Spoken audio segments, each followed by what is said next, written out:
700,000 people are following the wrong strategy. I'm going to take one of the most popular YouTuber on finance in YouTube, someone I actually respect, Joseph Carlson. And I'm about to show you with real data, real numbers, why his strategy is failing. And more importantly, why nobody is telling you. Joseph Carlson, before you close this video, let me say it clearly. Joseph is transparent. He shows his portfolio. He explains his reasoning.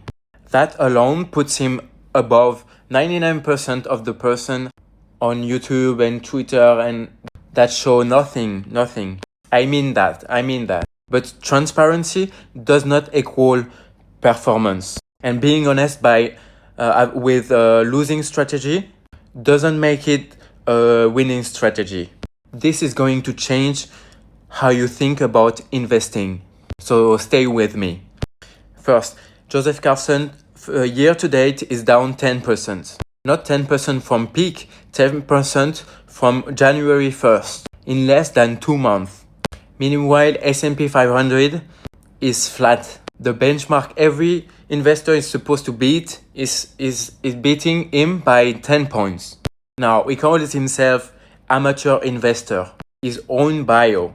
But he also runs Qualcomm, a stock analysis platform with 12,000 subscribers. So how you're not professional if you have 12,000 guys on a finance platform? Let's look at what Joseph actually owns. His top 5 position: MasterCard, Google, Amazon, S&P Global, and Netflix. 5 stocks made more than 50% of this portfolio. He also runs something called the Story Fund. That is even more concentrated. Netflix, 40%, Amazon, 37%, Google, 15%. His portfolio is concentrated in a sector that is going down.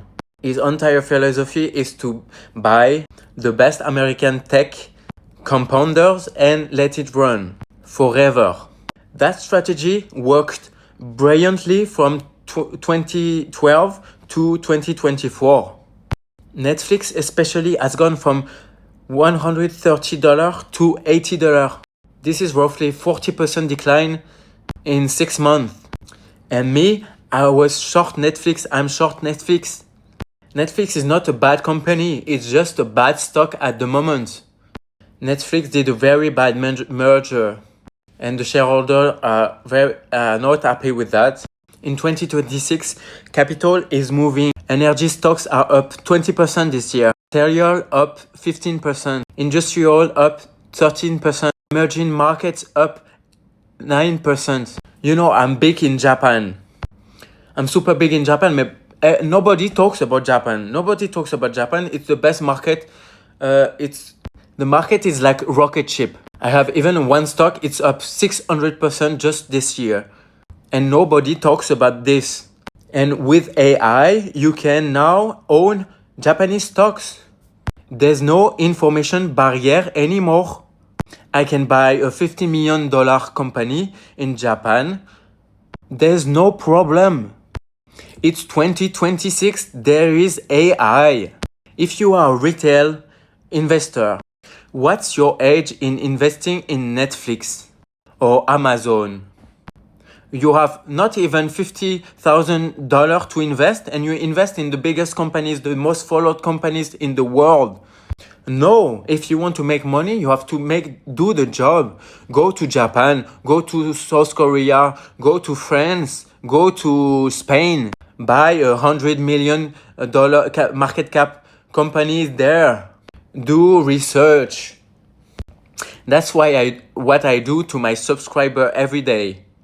I send the trade alert every day. I do the job for you. But if you want to do the job, you can make money.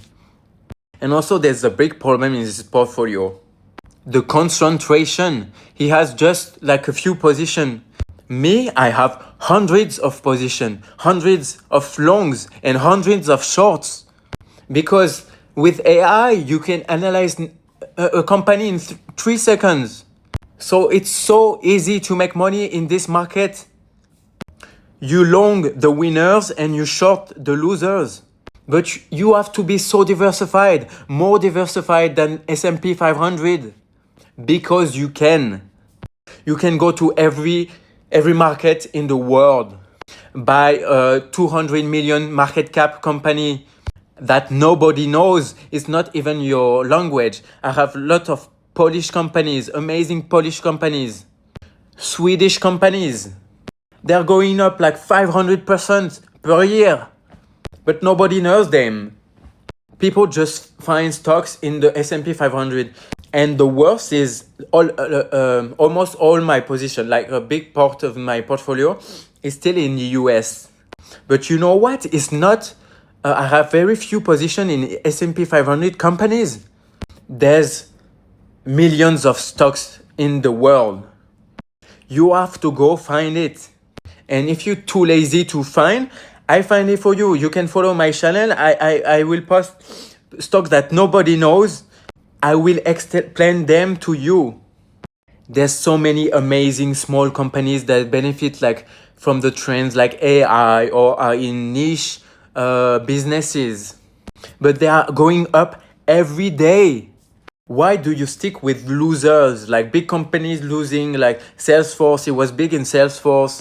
Me, I'm short Salesforce since the 1st of January, since I started the public portfolio. I'm short Salesforce, I'm short ServiceNow. Because I saw in the market, they were getting destroyed before the crash. You have to listen to the market. You don't. The coffee can portfolio, the idea that you put a stock and you don't touch, it's not 2026. You have to do more work. You have to be more diversified. I own tanker stock. I'm ready for the war, Iran-Trump war. I'm ready for that. Tanker stock are going up every day since 1 year and nobody talks about them. I own gold. I own gold miners, uranium miners. Open your mind. Open your mind. There's a whole world that's going to explode because of AI. And do not stay in 7 companies. There's like millions of stock out there. I'm not here to replace Joseph. Again, I love the guy and he's actually very, very nice. He has nice mind and he's very nice. I like his take on the news, etc. I am here to complete. I am here to say there is change in the world and you have to adapt. I'm not here to sell you analysis. You don't have analysis. You have ChatGPT. You have Claude. You don't need to buy his software. And people say to me like, yeah, you want to sell your trade alert and your portfolio. Yes, of course, I want to sell this. It's much more valuable than a software analysis that you can do on ChatGPT. I publish every trade, every buy, every sell. I explain why on my Telegram channel. Every short, every long. And most importantly, I explain to you my strategy, my philosophy. How you win in this market. Get rid of losers and go with the winners. Go with Micron. Go with SanDisk. Go with energy plays. Go with Dow Chemicals, DuPont Nemours, I don't know, the winners. The market doesn't care about your feelings. It does not reward loyalty. It does not reward how long you stay with the stock. The market moves. And my job is to move with the market. Not be stuck with a 2000 strategy. Take care of your money. Nobody else will.